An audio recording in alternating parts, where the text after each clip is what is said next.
Hello student, welcome to Ujjwal law classes. आज Indian evidence की धारा 32 से शुरू करते हैं। धारा 32 के अंतर्गत ऐसी 8 परिस्थितियां बताई गई हैं जिनके अंतर्गत जो कथन किए गए हैं, चाहे वे लिखित हो चाहे मौखिक हो और आचरण द्वारा भी हो सकते हैं, जो ऐसे व्यक्ति द्वारा किए गए हैं जो मर गया है या मिल नहीं सकता या जिसकी उपस्थिति इतने विलंब या व्यय के बिना जो न्यायालय में प्राप्त नहीं की जा सकती। तो पहली परिस्थिति है सेक्शन 32(1), जो कि बहुत ही महत्वपूर्ण है और इससे प्री मेंस एग्जाम में निश्चित रूप से क्वेश्चन आता है। मृत्युकालीन कथन, यानी कि किसी व्यक्ति ने जिसकी की मृत्यु का कारण प्रसंगत होता है इस मामले में, उस अपनी मृत्यु के कारण के बारे में या उस परिस्थिति के बारे में जो कि वहां घटना घटित हुई थी जिसके कारण जो उसका ये हाल हुआ, ऐसे कथन जो है धारा 32 के अंतर्गत सुसंगत बताए गए हैं, चाहे उस व्यक्ति को अपनी मृत्यु की प्रत्याशंका यानी कि आशंका थी या नहीं, तो उसके द्वारा किए गए कथन जो है यहां पर सुसंगत घोषित किए गए हैं। सेक्शन 32(1) के अंतर्गत जो अन्य परिस्थितियां हैं वे भी मृत्यु के पश्चात ही लागू होने वाली हैं, लेकिन ये जो है DD 32(1) में ही है मृत्युकालीन कथन। अब इसके बारे में जो महत्वपूर्ण केस ला है वह पकाला नारायण स्वामी वर्सेस किंग एम्परर का, जिसमें लॉर्ड एटकिन ने यहाँ पर यह कहा कि अगर पीड़ित व्यक्ति ने या विक्टिम ने जो मर चुका है उस व्यक्ति ने अपनी मृत्यु के कारण के बारे में या उससे व्यवहार की परिस्थिति के बारे में कोई कथन किया है और उसकी मृत्यु होगी, तो यहाँ पर कथन जो है सुसंगत घोषित किया जाता है, उसको रेलिवेंट माना जाएगा। यही बात जो है सुप्रीम कोर्ट ने Birdi Chandra Sharda versus state of Maharashtra के मामले में जो एक ही से व्यवहार के अंतर्गत कथन किए गए हैं, चाहे वे मौखिक हों चाहे वे लिखित हों, इस मामले में जो है लेटर के माध्यम से अपने रिलेटिव को अपनी व्यथा के बारे में पत्र लिखे गए थे। तो इन सब पत्रों को जो समय समय पर अपने रिलेटिव को भी लिखे गए थे, उनको जो है से व्यवहार की एक परिस्थिति माना गया था और वहां पर जो अभियुक्तों को दोष सिद्धि प्रदान की गई थी उनको कि वो जो लेटर थे उनको जो सुसंगत घोषित किया गया था सेक्शन 32(1) के अंतर्गत। तो वहां सुप्रीम कोर्ट ने कहा कि ये जो है क्या नाम इस प्रकार से सेक्शन 32(1) की रिक्वायरमेंट को पूरी करते हैं और अपनी मृत्यु के बारे में अपनी व्यथा के लिए जो कथन किए गए हैं लेटर के माध्यम से वे सुसंगत हैं और उनके आधार पर अभियुक्त को दोष सिद्धि ठहरा दी गई थी। सेक्शन 32 के अंतर्गत में जो मृत्युकालीन कथन होते हैं वे सारभूत साक्ष्य हैं। हालांकि 32(1) के अंतर्गत या सेक्शन 32 में भी ये 32 जो हेयरसे एविडेंस को ही यहाँ पर सुसंगत माना गया है, जैसे यानी अनुसूचित साक्ष्य वैसे का नाम लागू नहीं किया जाता, लेकिन यहाँ पर मृत्युकालीन कथन में सर्वप्रथम सुप्रीम कोर्ट ने कहा कि मृत्युकालीन कथन जो है अपने आप में अब आता है क्या 32(1) के अंतर्गत जो मृत्युकालीन कथन जो है किए गए हैं क्या उनके आधार पर अभियुक्त को दोष सिद्धि प्रदान की जा सकती है? तो इसका उत्तर जो है खुशाल राव वर्सेस बंबई राज्य के मामले में सुप्रीम कोर्ट ने कहा कि एकमात्र मृत्युकालीन कथनों के आधार पर अभियुक्त की दोष सिद्धि की जा सकती है और यह आवश्यक नहीं है कि इसकी जो हर परिस्थिति में संपुष्टि हो। संपुष्टि की बात सुप्रीम कोर्ट ने की कि वहां होनी चाहिए जहां की मृत्युकालिक कथन जो है संदिग्ध हो, यानी कि एक जगह कोई बात कही, दूसरी जगह कोई बात कही, तीसरी जगह कोई बात कही, जहां संदिग्ध हो वहां उन मृत्युकालिक कथनों की संपुष्टि जो है अन्य किसी एविडेंस से हो जानी चाहिए। तब जो है देखना चाहिए अगर वे असंदिग्ध हैं, कथन असंदिग्ध हैं मृत्युकालिक, तो वहां कोई छानबीन या संपुष्टि की कोई आवश्यकता नहीं होती और डायरेक्टली दोषसिद्धि की जा सकती है। यहाँ न्यायालय के समक्ष ऐसे भी केस आए जिसमें कि ये बताया गया क्या मृत्युकालीन कथन करते समय पीड़ित व्यक्ति की मेंटल स्टेटस क्या था, मानसिक स्थिति क्या थी, क्या वह बोलने में सक्षम था, क्या वह बातों को सुनने में सक्षम था, क्या वह बहकाए सहकाए पसंद किए गए, तो आदि आदि बातों पर भी ध्यान देना पड़ता है। लेकिन अगर किसी व्यक्ति, क्योंकि मृत्युकालीन कथन किसी भी व्यक्ति के समक्ष किए जा सकते हैं, मजिस्ट्रेट के समक्ष किए जा सकते हैं, पुलिस के समक्ष किए जा सकते हैं, तो वे ऑथेंटिक माने जाते हैं अगर उनमें जो है कोई बात जो है बहकाए सहकाए से न की गई हो। अगर वह स्पष्ट है, बहुत सी बार एक व्यक्ति ने किसी दूसरे व्यक्ति के समक्ष भी एक कथन किया कि मुझको फला व्यक्ति ने मारा, वही बात जो है पुलिस अधिकारी से कही अब एफआईआर लिखवाते समय, और वही बात जो है मजिस्ट्रेट के समक्ष की, अगर उनमें कोई संदिग्धता नहीं है तो यहाँ पर जो है उस कथन की संपुष्टि की कोई आवश्यकता नहीं होती और मात्र मृत्युकालीन कथन के आधार पर अभियुक्त को दोषसिद्धि की जा सकती है। ये जो है खुशहाल राव के केस में सुप्रीम कोर्ट ने कहा। उसके पश्चात दलबीर सिंह बनाम पंजाब राज्य के मामले में सुप्रीम कोर्ट ने फिर यही बात दोहराई और अनेकों मामलों में सुप्रीम कोर्ट ने कहा कि जहां असंदिग्ध मृत्युकालीन कथन है वहां जो है इन कथनों के आधार पर अभियुक्त को दोषसिद्धि ठहराई जा सकती है, उसकी संपुष्टि कोई आवश्यकता नहीं होती। देखो भाई, मृत्युकालीन कथन को इतना महत्व क्यों दिया गया? क्योंकि अन्य कोई साक्ष्य नहीं है। यहाँ तीन आधार है इसके। नंबर एक तो आवश्यकता है, नंबर दो है कि सत्यता यानी कि मृत्यु के निकट पहुंचा व्यक्ति जब अपने ईश्वर से के पास जाएगा तो वहां वह अपने लबों पर झूठ का वास नहीं लेकर जाएगा। ये एक उक्का राव बनाम राजस्थान राज्य के में भी मामले में सुप्रीम कोर्ट ने यह बात कही है। और तीसरी बात है अन्य साक्ष्य की कमी। जब साक्ष्य ही नहीं होता तो मात्र मृत्युकालीन कथन के आधार पर, जो कि यहाँ सभी चीजों में परखना चाहिए, यानी कि क्या नाम वैसे दे दिया, अगर कोई वो असंदिग्ध है, संदिग्ध नहीं है, तो वहां पर उसके आधार पर अभियुक्त को दोषसिद्धि की जा सकती है। एफआईआर में भी मृत्यु के दौरान मृत्युकालीन कथन, अगर किसी व्यक्ति ने, पीड़ित व्यक्ति है और पुलिस के समक्ष गया और उसने कहा कि सर मुझको फला व्यक्ति ने मारा वगैरह किया और एफआईआर लिखवा दी, वो एफआईआर भी मृत्युकालीन कथन माना जाएगा। के रामचंद्र रेड्डी वर्षित तमिलनाडु राज्य के मामले में बात कही गई है।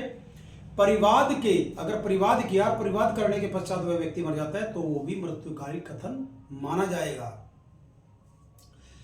आचरण द्वारा भी मृत्युकालीन कथन जो है हो सकता है। ये साम्राज्य वंशी अब्दुल्ला के मामले में AIR 1885 के मामले में इलाहाबाद उच्च न्यायालय ने कहा कि संकेतों के माध्यम से, आचरण के माध्यम से भी अगर मृत्युकालीन कथन किया गया तो वो भी रेलिवेंट माने जाते हैं। तो इस प्रकार से मृत्युकालीन कथन में से निश्चित रूप से जो मैंने आपसे बताए, केस लाज बताए और उसकी थ्योरी बताई, उसमें से जरूर क्वेश्चन आता है। अब यहाँ एक बात आती है कि मृत्युकालीन कथन जिस व्यक्ति ने किए थे लेकिन उस व्यक्ति की मृत्यु नहीं होती, तो वे कथन जो है उनका क्या महत्व है एविडेंस में? तो वे कथन जो है 161 के कथन माने जाएंगे, सेक्शन 161 CRPC के दौरान कथन माने जाएंगे और उनकी संपुष्टि सेक्शन 157 के अंतर्गत या खंडन 145 के अंदर किया जा सकता है। मकसूदन वर्सेस उत्तर प्रदेश राज्य के मामले में सुप्रीम कोर्ट ने बात कही कि अगर जिस व्यक्ति ने अपनी मृत्यु से पूर्व कथन किए थे और उसकी मृत्यु नहीं होती तो वहां पर उन कथनों की सेक्शन 157 के अंदर संपुष्टि और सेक्शन 145 के अंदर उनका खंडन किया जा सकता है। ठीक है, साक्ष्य में प्रयोग होंगे। अब आता है इसमें 8 परिस्थितियां, एक परिस्थिति मैंने बताई, और परिस्थितियां कभी आ भी जाती हैं एग्जाम में, कभी नहीं भी आती, तो इसको जो है आप ध्यान रखो। 32(1) के अंतर्गत ही और 8 परिस्थितियां। उसके बाद आता है धारा 33, ये भी हेयर से एविडेंस है और इसको भी साक्ष्य में प्रयोग किया जाता है। एक व्यक्ति साक्षी बनकर न्यायालय में आया और उसने अपना साक्ष्य दे दिया। साक्ष्य देने के पश्चात वह व्यक्ति मर गया, यानी कि मुख्य परीक्षा दी, उसने मुख्य परीक्षा उसकी होगी, एक्सएमएस चीफ हो गया और उसके बाद वो मर गया या मिल नहीं सकता या वो जो है न्यायालय की पहुंच के बाहर है या इतने विलंब या व्यय के बिना उसको नहीं बुलाया जा सकता, तो वहां पर उसी कार्रवाई के पश्चात क्रम में या उन पक्षकारों के मध्य अगर कोई अन्य कार्रवाई चल रही है उसी मैटर से संबंधित, तो उस कार्रवाई में उसका प्रयोग किया जा सकता है। 33 ये बात कहती है। 34 के अंतर्गत ये बताया गया है कि लेखा पुस्तकों की प्रविष्टियां या इलेक्ट्रॉनिक रूप में रखी गई प्रविष्टियां जो है सुसंगत होती हैं, कोई बात रेलिवेंट होती है, लेकिन केवल ये लेखा बहिया या इलेक्ट्रॉनिक साक्ष्य के रूप में जो सुरक्षित रखी गई है सुसंगत तो है, लेकिन दूसरे पक्षकार को, विपक्षी पक्षकार को भारित करने के लिए मात्र जो सेक्शन 34 के अंतर्गत लेखा बहिया ही पर्याप्त नहीं है और साक्ष्य भी चाहिए। जैसे कि लाल कृष्ण अडवाणी वर्सेस सीबीआई के मामले में दिल्ली उच्च न्यायालय ने कहा लाल कृष्ण अडवाणी का मामला जैन हवाला कांड की डायरियों में था, लेकिन वो लेखा बहिया थी, उसको साबित करने के लिए कोई अन्य साक्ष्य नहीं था, इसीलिए लाल कृष्ण अडवाणी को बरी कर दिया गया था। तो लेखा बहिया तो सुसंगत होती है, लेकिन दूसरे व्यक्ति को, विपक्षी पक्षकार को, अभियुक्त को भारित करने के लिए अन्य साक्ष्य चाहिएगा। कोई साक्षी किसके समक्ष लिखा था उस लेखा बही में, कौन व्यक्ति मौजूद था, तो ये जो है भारित करने के लिए इस प्रकार से किसी अन्य साक्ष्य की आवश्यकता होती है। धारा 35 है कर्तव्य पालन के दौरान लोक अभिलेख या इलेक्ट्रॉनिक अभिलेख में की गई प्रविष्टि सुसंगत मानी जाती है। जैसे कि कोई व्यक्ति बालक जो है का एडमिशन होता है किसी स्कूल में, तो वहाँ लोक कर्तव्य के दौरान वो एंट्री की गई, दाखिल खारिज होते हैं लोक कर्तव्य के दौरान है, मतदाता सूची बनती है, तो आदि आदि जो कर्म लोक कर्तव्य के दौरान लोक सेवक द्वारा अपने लेखा बहियों में या इलेक्ट्रॉनिक अभिलेख में जो प्रविष्टि की जाती है वो धारा 35 के अंतर्गत सुसंगत मानी जाती है।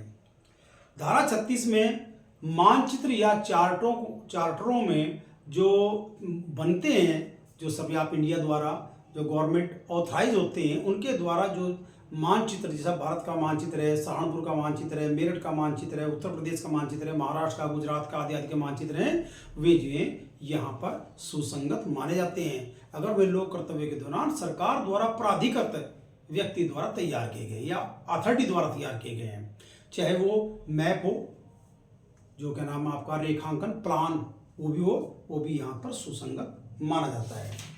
इसी प्रकार से धारा 37 में किन्हीं अधिनियमों या अधिसूचनाओं, जो राज्य सरकार द्वारा या केंद्र सरकार द्वारा कोई अधिनियम बनाया गया या अधिसूचना नोटिफिकेशन जारी किया गया, तो वे भी धारा 36 के अंतर्गत सुसंगत बनाए गए हैं। धारा 37 में विधि की पुस्तकों में अंतर्गत किसी विधि के कथनों की सुसंगति, जैसे कि मॉडल लॉ के राइटर हैं DF मुल्ला साहब, उन्होंने जो मुल्ला की मॉडल लॉ है उसमें जो कथन किए गए हैं और उदाहरण दिए गए हैं, वे जो यहाँ पर सुसंगत माने जाते हैं। जैसे कि मेडिकल जूरिस्प्रूडेंस है मोदी का, तो उसके भी उदाहरण जो मेडिकल जूरिस्प्रूडेंस में दिए गए वे सुसंगत माने जाते हैं। इसी प्रकार से मान लो विधि शास्त्र है अनिरुद्ध प्रसाद का, उसमें ऑथेंटिक है, तो उसमें जो उदाहरण दिए गए हैं वे विधि की पुस्तक है, वे सुसंगत माने जाते हैं धारा 38 के अंतर्गत। धारा 39 जो है यहाँ सन 2000 में सब्स्टिट्यूट की गई थी, प्रतिस्थापित की गई थी, और इसके अंतर्गत जो है ये बताया गया कि कोई बहुत बड़ा ग्रंथ है या बहुत बड़ी पुस्तक है या कोई वीडियोग्राफी है या वॉइस रिकॉर्डिंग है, तो उसमें से जो रेलिवेंट पार्ट है उसको जो है हम न्यायालय में प्रस्तुत कर सकते हैं एविडेंस के रूप में, और वो जो है सुसंगत मानी जाएगी। यानी कि पूरी पुस्तक को या पूरी वॉइस रिकॉर्डर को या किसी भी वीडियोग्राफी को पूरी को साबित करना आवश्यक नहीं है, केवल उतना पार्ट जितना कि उस केस के लिए रेलिवेंट है वह जो है सुसंगत माना जाता है 39 के अंतर्गत। धारा 40 में द्वितीयवाद को जो है यहाँ पर रोका गया है, यानी कि पूर्व निर्णय सुसंगत घोषित किया गया है। जैसे कि रेस जुडिकेटा सेक्शन 11 CPC के अंतर्गत और सेक्शन 300 CRPC के अंदर पूर्व निर्णय सुसंगत घोषित किए गए हैं, यानी कि उन्हीं कथनों के आधार पर या उन्हीं तथ्यों के आधार पर आप दूसरा वाद नहीं कर सकते, क्योंकि पूर्ण निर्णय यहाँ सुसंगत है सेक्शन 40 के अंतर्गत। और वहां पर जो है सेक्शन 11 और 300 में भी इस बात की मनाही की गई है कि एक ही तथ्य के आधार पर या एक ही विषय वस्तु के आधार पर या एक ही हक के आधार पर दो पक्षकारों के मध्य अगर एक मामले का निर्णय एक कॉम्पिटेंट कोर्ट द्वारा किया जा चुका है, तो उसी तथ्य के बारे में दोबारा से या उसी विषय वस्तु के बारे में दोबारा से या उसी हक के बारे में उन्हीं पक्षकारों के मध्य या उनके हित प्रतिनिधियों के मुद्दे कोई विवाद नहीं किया जा सकता न्यायालय में, कॉम्पिटेंट कोर्ट में। बस यहाँ पर यह है कि वह निर्णय कॉम्पिटेंट कोर्ट द्वारा सुनाया गया हो। ठीक है भाई। उसके बाद में सेक्शन 41 है। यहाँ 4 प्रकार के निर्णयों को निश्चयात्मक निर्णय माना गया है। देखो, निर्णय 2 प्रकार के होते हैं, क्या नाम, judgement in पर्सोनमा, judgement in rem.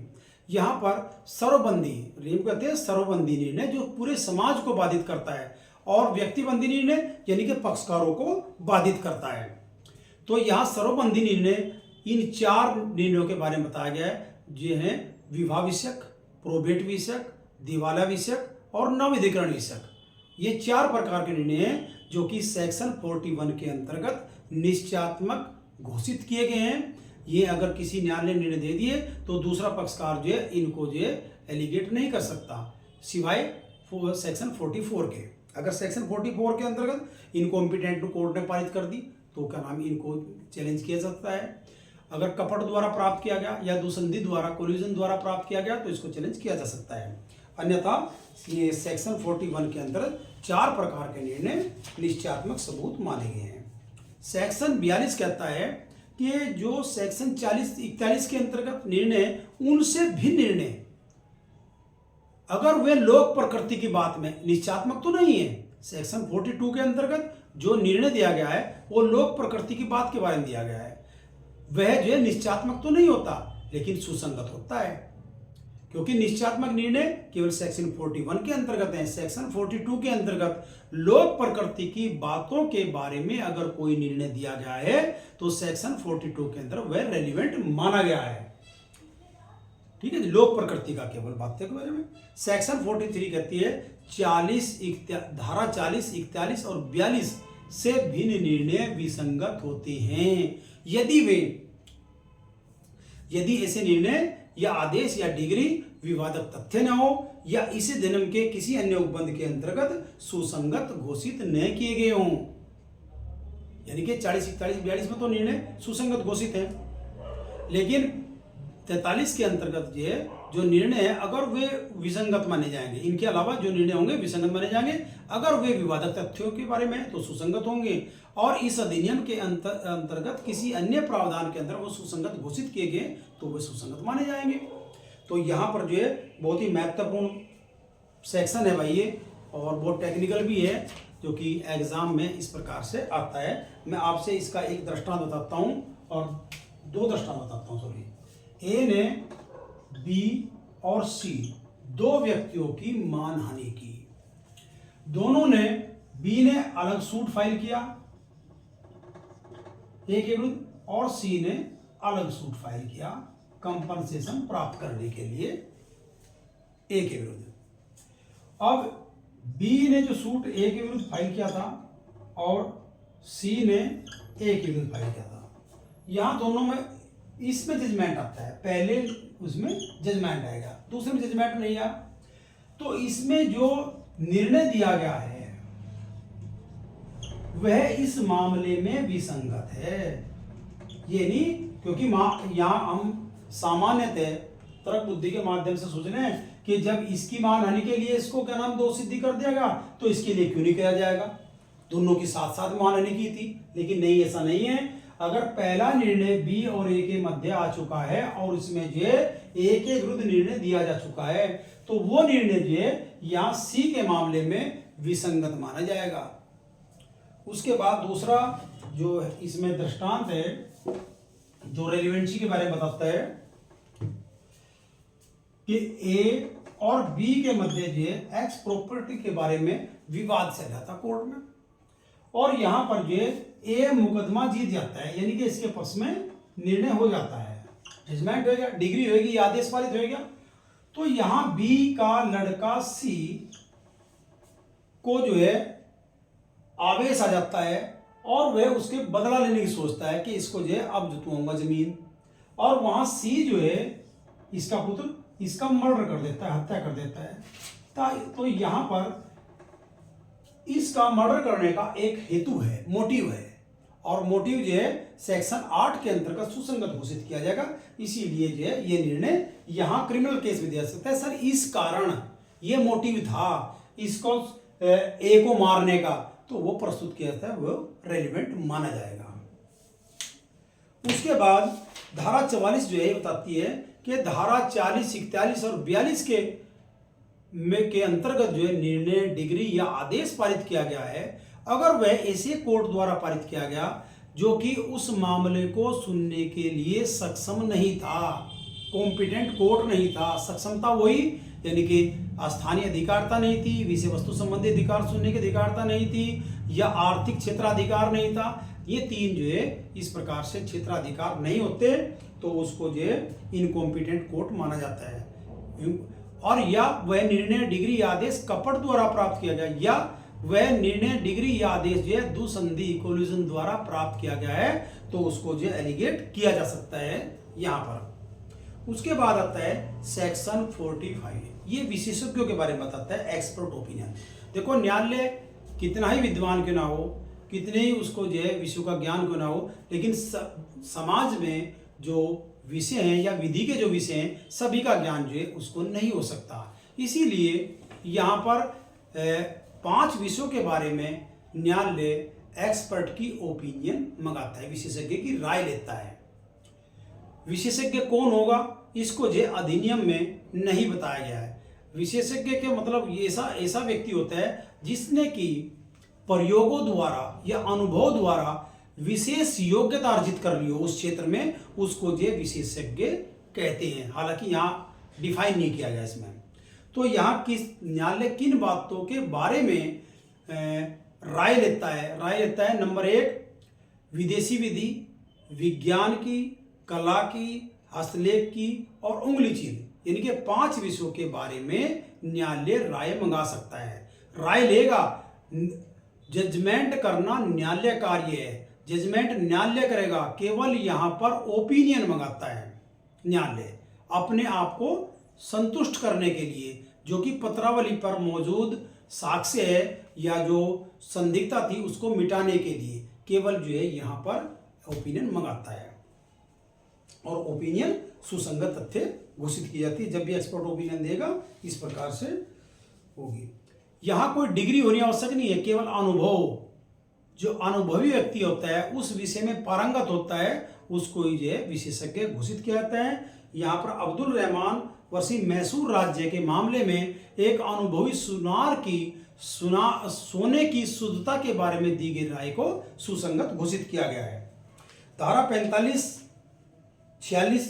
ए में इलेक्ट्रॉनिक साक्ष्य की मौखिक परीक्षक का मत। अगर यहाँ पर इलेक्ट्रॉनिक साक्ष्य के बारे में राय लेनी है तो एग्जामिनर, परीक्षक की राय जो है यहाँ पर सुसंगत मानी गई है। ये भी एक्सपर्ट है। परीक्षक जो है एक्सपर्ट होता है, उसने जो है इलेक्ट्रॉनिक के बारे में ज्ञान होता है और वहाँ पर उसको महारत हासिल होती है। तो परीक्षक एग्जामिनर की राय जो है सेक्शन 45A के अंतर्गत सुसंगत घोषित की गई है। सेक्शन 46 में कहा गया है विशेषज्ञ की राय से संबंधित तथ्य है। जब विशेषज्ञ की राय होगी और उससे संबंधित तथ्य होंगे कि किस कारण जो है वह इस निष्कर्ष पहुंचा, तो वहां ऐसी राय और वे आधार जिन पर वह पहुंचा वे जो है सुसंगत घोषित किए गए हैं। सेक्शन 47 के अंतर्गत हस्तलेख विशेषज्ञ की राय सुसंगत घोषित की गई है। देखो हस्तलेख विशेषज्ञ, ये सामान्य सी बात है। जो मान लो मैं लिख रहा, यहाँ पर मैंने लिखा, मैं समझ सकता हूं कि ये मेरी राइटिंग है, या जिस व्यक्ति ने, आप लोग सब देख रहे, यानी कि जिस व्यक्ति ने इसको लिखते हुए देखा वो कह सकता है कि ये मेरी ये राइटिंग जो है इनकी है। या जिस व्यक्ति को मैंने पत्र सेंड किए, मेरा उनका कभी का नाम फेस टू फेस कोई बात नहीं हुई, लेकिन मैंने उनको लेटर सेंड किए और उस लेटरों के, पत्रों के प्रत्युत्तर में मैंने लेटर प्राप्त करता रहा और वे जो है अपने क्लर्क से देता रहा, वह जो है उसमें फाइल करता रहा और फिर जो है मैंने उन पत्रों के बारे में एक ब्रोकर से जो है सलाह मशवरा किया। तो हम सब की राय जो यहाँ पर मेरी या मेरे क्लर्क की या मेरे जो ब्रोकर है उसकी राय जो है हस्तलेख विशेषज्ञ की राय बारे में सुसंगत मानी जाएगी। सेक्शन 47 के अंतर्गत। सेक्शन 47A के अंतर्गत इलेक्ट्रॉनिक हस्ताक्षर के बारे में राय कब सुसंगत है? इलेक्ट्रॉनिक हस्ताक्षर के बारे में राय तब सुसंगत होगी जबकि प्रमाणकर्ता प्राधिकारी ने ऑथराइज किया कि ये सिग्नेचर इस व्यक्ति के हैं। प्रमाण पत्र द्वारा साबित करेगा, प्रमाण पत्र द्वारा साबित कर देगा कि ये उसके हैं। सेक्शन 48 कहती है अधिकार या रूढ़ी के बारे में राय सुसंगत होती है। अधिकार जो चले आ रही, रूढ़ी जो पीढ़ी दर पीढ़ी चली आ रही, उसके बारे में मेरे पिता ने मुझसे बताया, मेरे पिता के उनके पिता ने बताया होगा, उनके पिता ने उनसे बताया, यानी कि जो अधिकार या रूढ़ियाँ जो हैं चलती आ रही उनके बारे में राय जो है यहाँ पर सेक्शन 48 के अंदर सुसंगत घोषित की गई है। सेक्शन 49 के अंदर प्रथाओं और सिद्धांतों के बारे में, प्रथाएं एक परिवार की हो सकती हैं, एक समाज की हो सकती हैं, गांव की हो सकती हैं, और एक जाति वगैरह की भी प्रथा हो सकती है, या कोई ट्रस्ट है, न्यास है, या उसके क्या नाम जो है पूर्व संस्थाएं हों, उनकी भी जो है इस प्रकार से प्रथाएं और सिद्धांत हो सकती हैं। जो उनके बारे में वाकिफ होते हैं उनकी राय जो है यहाँ पर सुसंगत घोषित की गई है। सेक्शन 50 के अंतर्गत नातेदारी के बारे में राय सुसंगत घोषित की गई है। नातेदारी ये क्या नाम कोई भी बता सकता है कि ये इसका पुत्र है, या इसके पिता हैं, या इसके बाबा हैं, या इसके, तो नातेदारी के बारे में, या इसकी पत्नी है, या इसकी सौतेली माँ है, या सगी माँ है आदि के बारे में राय जो है धारा 50 के अंदर सुसंगत घोषित की गई है। धारा 51 में राय के आधार कब सुसंगत हैं? जबकि किसी जीवित व्यक्ति की राय सुसंगत है तब वे आधार भी जिन पर वे आधारित है सुसंगत घोषित की जाती है। तो आज मैं यही तो बताता हूँ, कल से जो है आपसे सेक्शन 52 से शुरू करूँगा और 2 लेक्चरों में इसको जो एविडेंस को समाप्त करूँगा। धन्यवाद।